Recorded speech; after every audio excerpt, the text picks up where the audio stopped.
Hey everybody, I'm James Duff, host of the Stash Report from the Stash Project.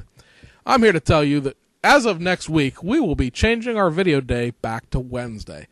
It's been Thursday here for about a month and a half, but changes at work have put me on yet a different schedule, and Thursday I will not be in a position to, well, I could probably record the video, but I would not be in a position to upload it.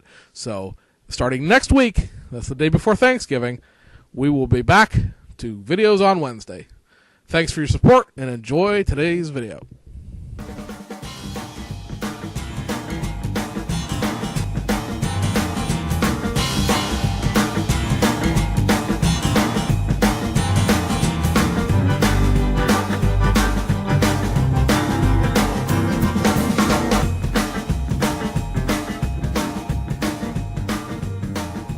Hey everybody, and welcome to another exciting episode of the Stash Report from the Stash Project. Today is the 20th of November, 2014.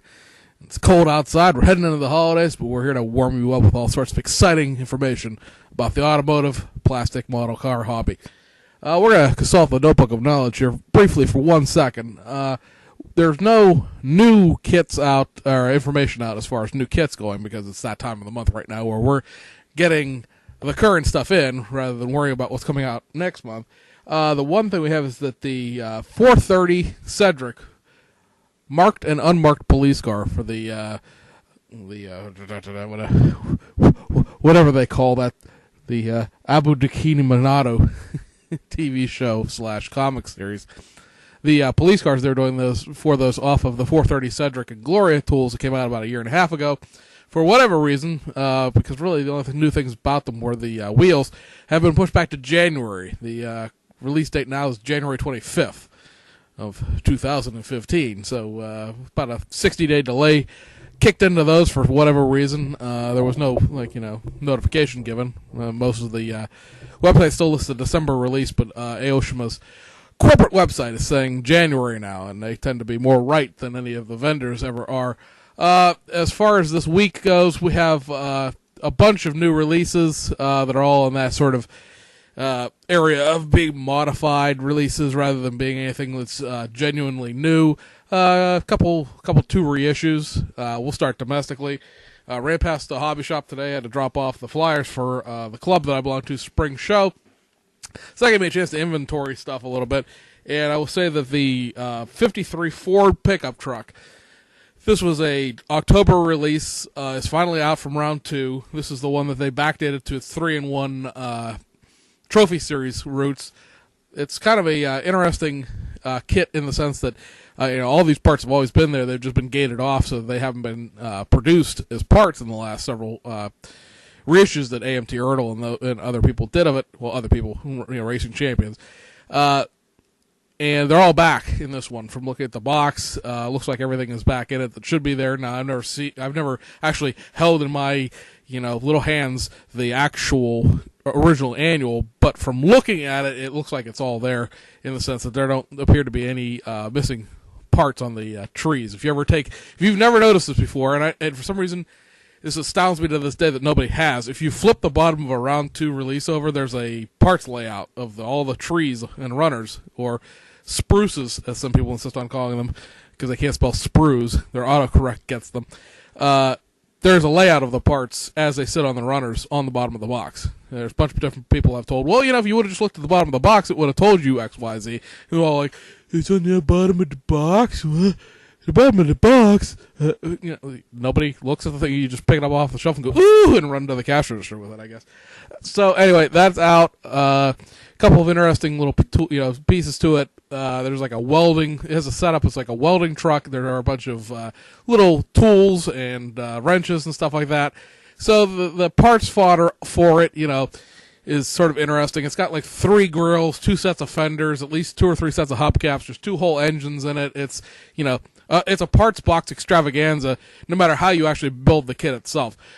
We've discussed the nostalgia aspect of Round 2's releases infinitum in the last couple of videos, so we won't delve into that again, but you can certainly see, at least from the content-wise aspect of this particular release, of why it would be desirable even if you're not like necessarily drawn to the fact that this retro 60s box art of the 60s specific kit. If you're building in that genre of 50s customs or just 50s cars in general, there's a lot of, like I said, a lot of parts box content to it. On the Revell side, everything that Revell was doing for November is out, at least if you have a preferred provider hobby shop like the one I have. You may recall this was just one reissue of a glue kit from Monogram and several just reruns in different colors of existing Revell kits. That would be a dark blue cast plastic version of the Audi R8 Build and Play, a pre-painted black-bodied Corvette ZL1, or Corvette ZL1. How about a Camaro ZL1? ZR1 would be your Corvette, but that's a whole different thing and doesn't exist technically as a car anymore. Because, the Z06 is your big fat Corvette in the new Stingray. But anyway, you got a black version of the ZL1 Camaro. And a orange version of the SRT8 Dodge Challenger.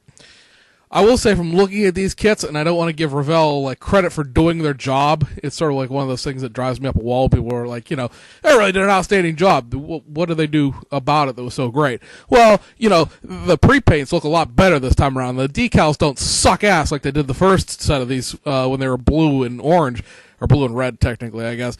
And, the stripes on the Challenger go all the way across the roof, and the stripes on the Camaro don't stop at the back of the hood in a giant, unsanded nub from where the hood was molded to the parts runner.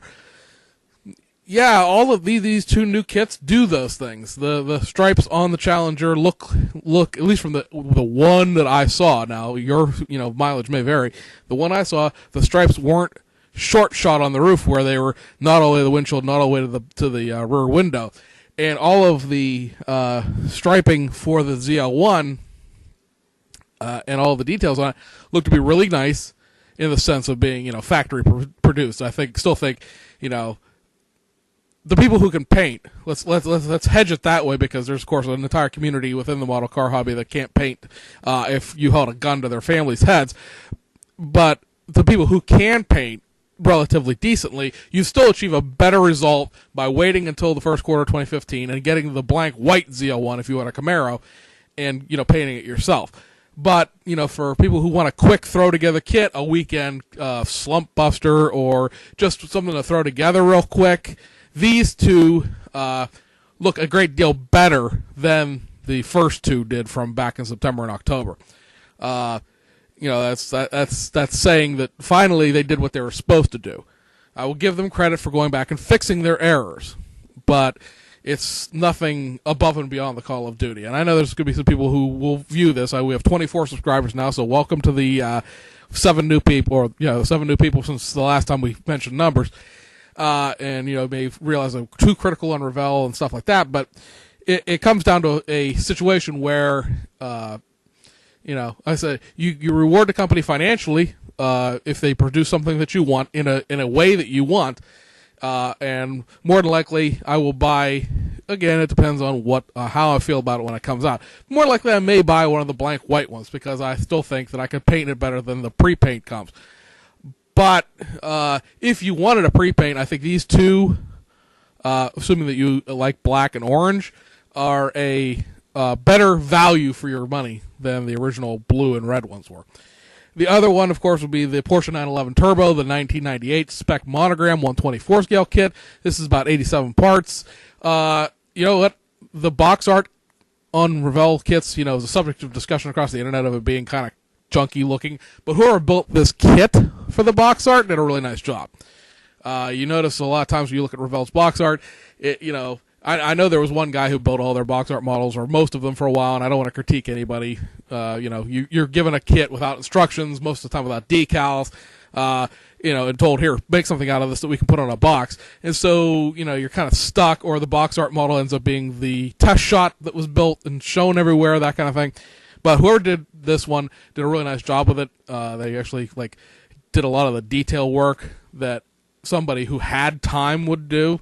So I don't know if this is something that maybe they took a kit out of their own stash and built it for the box art rather than waiting for Revell to send them one, or they can do really good, fast quality work, because usually you only have 60, 90-day turnaround, if that much. Usually it's like 30 days.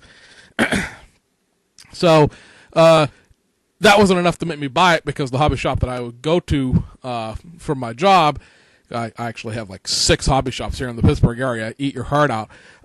It had this price to the price I wasn't willing to pay, because I don't think the $25.95 for a reissued 1980s monogram kit is reasonable. You saw, still haven't quite got over my cough, guys, so if I cough, I apologize. If you look at, any of the, what were they calling those, dream cars or dream rides, or whatever the monogram, based kit releases the last couple of years were called ridiculously, because there's some Revell stuff in there, and some of the monogram stuff is in the Revell names. They still, clearly haven't figured out that whole deal. But because this is not in that Dream Rides thing, it's in a Revell box. Those were priced at a reasonable price. They were all priced like the Roadrunner reissue was like $14. Everything was like $15, $17 somewhere in there. And you look, well, these were reissues of existing tools, and they were low parts content, and so we brought them out at a value price. And this is a existing tool. Granted, it hasn't been released since like the late 80s, but it's an existing tool, low parts content, 87 parts. I mean, that puts you in, north of a really well done curbside kit from Asia, and well below anything Revell is currently making. Revell kits right now tend to be somewhere in the, 100 to 125 part range. So 87 parts, you're 20 some odd parts down, maybe 30 some odd parts down, depending. And to price it at a new kit price is, I don't think that's right. A friend of mine called me cheap today in joking, passing about that price, but I don't think that's the right price point for that kit. That should be under $20. But is also, other than the Snap-Tight Tamiya kit, which hasn't existed in a while as far as being in production, it's the only one. Unless you want to buy the 1985 Porsche 911 Enthusiast Series kit from Fujimi, or the Real Sports kit, which is a curbside. But if you want a full detail 911 turbo of the mid to late 80s, there's 3 choices: the Snap-Tight Tamiya kit, this monogram kit, or the Fujimi Enthusiast Series. And if you want full detail, it will have to be either the Enthusiast Series or this monogram kit. And the Enthusiast Series kit hasn't been produced for a little while, and it's, even what it was going to be $30+, and it's, a 200-part kit. And, not a lot of people like to build those Enthusiast Series kits, because you actually have to sit down and build them. This monogram kit being 87 parts, assuming you live in a part of the country where the fact that it's like 10 degrees outside isn't a issue with your painting, then you probably could get this together in a weekend. So that brings us to the, we'll do reissues first, because there's so much new stuff out of Asia. The reissues are 2 things from Aoshima. So real quick, you have the another reissue of the Celica 1600 GT. This is, of course, another Best Car vintage kit. Well, there's 2 Celicas. One's a liftback, hatchback kind of car, and then there's the 1600 GT. I also believe there's a 2000 GT. So there's 3 of them. Correct myself. But, again, these are all sort of standard motorized chassis. Your motorized parts are still in them and stuff like that. I have to keep repeating myself on the Best Car Vintage stuff, because, new people join us now that actually this show's sort of getting out a little bit. So I want to make sure that every time we come across this, we cover it. But very basic curbside. I know this kit is popular because it has the, Celica real wheels in this instead of the Watanabes that are in the Hasegawa kit, but as you recall, there is a Hasegawa limited edition version of this kit coming out next month, and that will have the correct wheels in it. So I would say that if you're in the market for a 1600 GT and you're, have some, time to kill, I'd wait until next month and get the Hasegawa one as opposed to this one. Now, if you want cheaper, this is, of course, going to be cheaper. The other Aoshima reissue this month is this Toyota Chaser JZX 100 Tourer 5 late model Aero version. You can, of course, scrub the Aero parts, which is like the front air dam below the fog lights and those side rocker panels in the wing, and there's sort of a rear diffuser-ish looking thing in the back. You can scrap all those things, don't have to put them on. You can then just make a late model JZ100 Chaser, and that would, you can build this as, just a regular car without the aero parts. They're not molded in or anything like that. The other thing about this kit, of course, that it's curbside and really basically just a unassembled promo kind of looking thing. It's 60, 70 parts, but there's nothing special about it compared to like the Toyota Crowns or anything like that. This is a very just basic shelf model when you're done with that kind of car that Aoshima did a lot of in the 1990s. So that brings us to what's new, or newer, I guess we should say, and that we have 2 from Fujimi, 2 from Tamiya, and 3 from Aoshima. And since we're talking about Aoshima already, Aoshima finally this week got out the pre-paint 86 and BRZs. These kits do come with left-hand drive parts, as well as the European Toyota 86 and the North American Scion FRS details and decals. They are pre-painted completely through. If you look at the Revell pre-paint kits, the only thing that's pre-painted about those kits is the body. The rest of the kit you have to paint yourself. Aoshima's pre-paints, the whole kit is pre-painted. So the window trim's already done. Well, the window trim's done on the Revell kits too, but the window trim's done on this. The exhaust trim is done. The exhaust and suspension parts are painted. The interior is painted. Everything is already done. You literally are just gluing this kit together after you clean it up a little bit. Of course, they don't take the mold lines off everything. Everything is still attached to sprues, or runners, or trees, or spruces. So you're going to have, that kind of cleanup, and that kind of gets into that whole weird thing of these pre-paints and why they're sort of a problem, because now you're cleaning up something that's already painted, and can you touch the paint up to match? Like this car that we're looking at here is in the satin pearl clear coat, or what they call this, whiteout, I think is what the color in Scion is called for this, and it's like a pearl white, but it's matte. It's clear-coated, so it's shiny, but it's not a glossy white car. So trying to match that might be a problem, because the paint for this car, to paint this, I looked it up because I was going to paint a BRZ this color, because BRZ and Scions share the same color palette, except that there's no World Rally Blue in Toyota, and there's none of that lava orange in Subaru. The white satin clear coat, or whiteout, whatever you want to call this color, is a 3-stage paint system, and it's like $50 to have the paint mixed into aerosol cans. And it's like $30 just to get a couple quart, get it in quart jars and spray it that way. You can get them in like touch-up markers, but I'm not sure, if that would be breakable, so to speak, to decant it, because they're actually like paint markers, like the old testers paint markers were. I'm sure there's probably a paint jobber near you that you could get small quantities mixed, but it's going to cost you a small fortune, because of the nature of the paint being a 3-stage paint. That's sort of, but what I'm going for with yammering on about 3-stage paint is the fact that trying to match the car paint job by cleaning up the runner attachment parts on the front bumper, the wing, the back bumper, and man, it's gonna, I have these with the engine kits. I don't know if you just heard that or not. My cat just knocked something on the floor. But I have these with the engine kits, and I haven't looked at them enough to be able to say with certitude whether or not those attachment points are in a way that you could assemble it without ruining the paint job. Anyway, moving on, while I try not to smack this cat, you have this red version here, and we get the actual name, the Lightning Red is what they're calling this. Lightning Red 86. Again, this was just like the white one, except it's pre-painted red. And then there's the Subaru BRZ S grade, whatever the heck that's supposed to mean. This BRZ, like the 86s, includes the left-hand drive parts and the North American Subaru details. And it is blue mica pearl. So, finally, because those originally were kits from August, and they got moved to September, then moved to October, and then moved to November. And finally, they have arrived. Fujimi, too. You've got the reissue of the Isuzu Bellet. Now, what is interesting about this kit is that, technically speaking, it is a 4-in-1.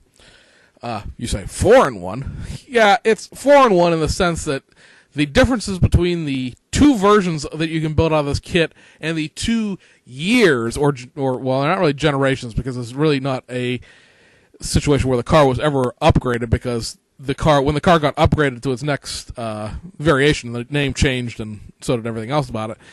But the Isuzu Bellet kit can be built as either a 1600 GTR, which was a racing-inspired version of the 1800 GT Bellet.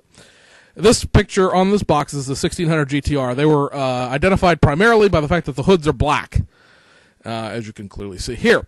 But you can build this as either a 1600 GTR or an 1800 GT, and a early production or a late production. Now, what changes about this is that the GTR and GT have different taillights, and the late and early models have different headlights. So it can be built as either a 1600 GTR early, 1600 GTR late, or an 1800 GT or an 1800 GT late.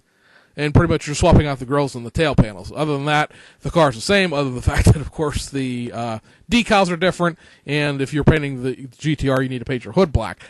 So it's sort of interesting because these kits were issued separately by Fujimi.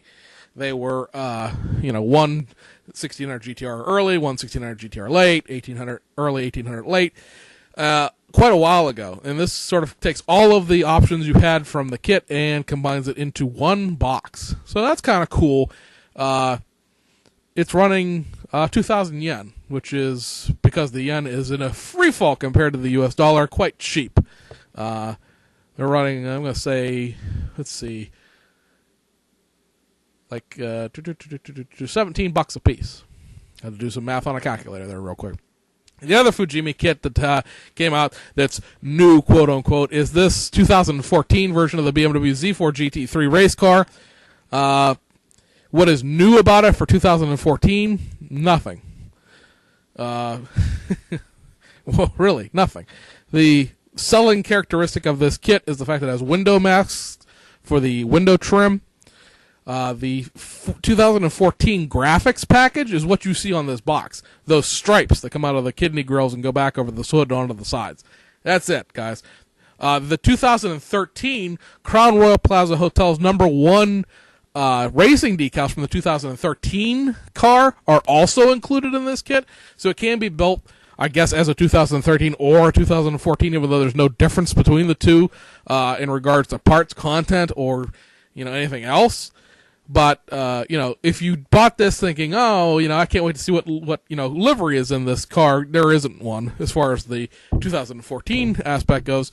But it can be built with that Crown Royal Plaza decal set that pretty much all of the Z4 GT3s have had throughout the years.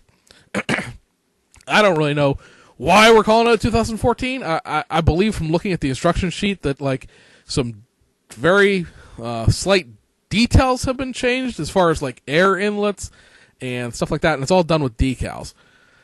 So once again, much like the 2011 to 12 to 2013-14 change with this, it's all done in decals. There's not even a change of wheels this time around. Going over to Tamiya, because that's our last of the new kits this week. You're getting this reissue of the 1967 Team Lotus Type 49 1/12 scale F1 car. This is a kit originally from 1973, I believe. Let me verify. Yep, 1973 was when this was issued originally. It's been out a couple of times, and what's new about it this time around are the fact that it has a new set of decals. This can be built as two different cars, the number 5 and something else. I didn't actually look at the instructions. Swap me if you want to, but I really don't care about 1/12 scale F1 cars. I'm just presenting the information to you guys. New decals, the photo etch, it says with photo etch parts up there on top, and also all of the air intakes. You can see them there behind the driver's head. The trumpet-style air intakes are turn metal parts. So much like the Street Custom 240Z and the Street Custom 2000 GTR, this has the turn metal air intakes, along with, again, with photo etch and a newly drawn set of decals for it. The other thing that we've been waiting for a little bit is the last of the Street Custom kits for this year. Hopefully will be the last of these slightly modified reissue automotive tools. Hopefully we'll get, like I said in that 2015 speculation video, hopefully we'll get a brand new black box, high dollar Tamiya kit in 2015. What it'll be, nobody knows. If it's coming, nobody knows. But hope springs eternal. And I hope by next week, guys, this cough springs into somebody else, because I am about done with it after 3 weeks. What is different about this compared to a normal Subaru BRZ kit is has a new set of wheels. Is photo etch with this. You get a set of stripes in 2 different colors. This being a dark car with white stripes. There's also a set of black stripes with it. You also get this front diffuser, the side aero panel diffuser style thing there. There's a rear diffuser for it. There's also a rear wing with it that did not come in the original kit.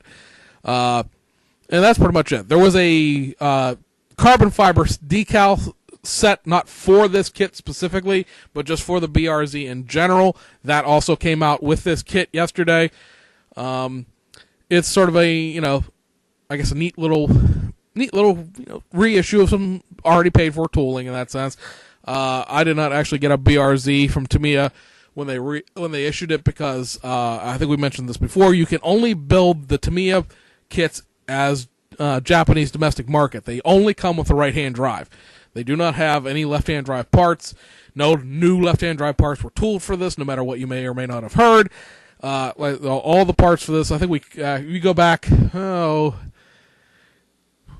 probably about 5 weeks ago. We did a video that included everything that was going to be in this kit, along with pictures of the built kit from the All Japan Hobby Show.